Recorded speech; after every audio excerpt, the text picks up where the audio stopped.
Good afternoon, this is Jacob Wheeler with Red Rock Roofing, standing for greatness. Today we're here at 12823 Cherry Way doing a quick roof inspection.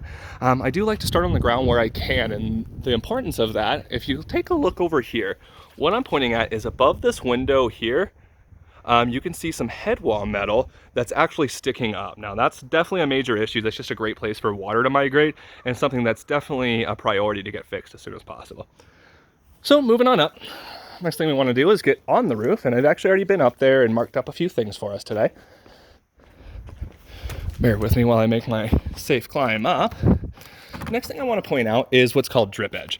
What this is a 2-inch by 2-inch metal flange that encapsulates your eaves from any kind of wind-driven rain.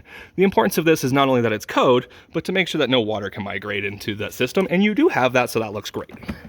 Moving on a little bit. Next thing I want to point out is basically the overall amount of granule loss. If you take a look here, you can see a lot of this granule or this sand-like substance. What it is basically telling us the age, wear, and tear of the roof. I am seeing it pretty consistently throughout your gutter system. However, it doesn't look like it's a major concern at this point. Moving on, bear with me while I make my way safely up to the ladder. I have marked up a couple areas. The next thing I typically want to look for is any kind of signs and indicators of hail damage. What that is when ice hits the actual shingle, dislodging the granules and then showing that fiberglass matting underneath. As a whole, I'm not seeing a ton of hail damage or any indication of it, but I did mark up several spots on the roof. If you take a closer look here, you can see that the granules are gone on the edge of this shingle.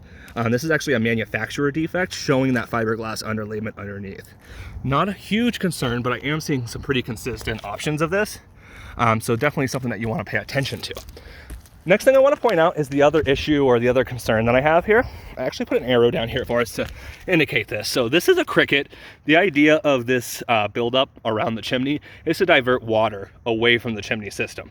Unfortunately, one of your metal flanges here is actually pulled out, and that's just going to be a great place for water to migrate. I can fit my entire finger back there. Cool, so that's definitely something we want to get squared away. Between that and the head wall metal I mentioned earlier, those are going to be the two major concerns in regards to the roof. What we need to do is fix these two, and then we could talk about a 5-year certification for you in that regards.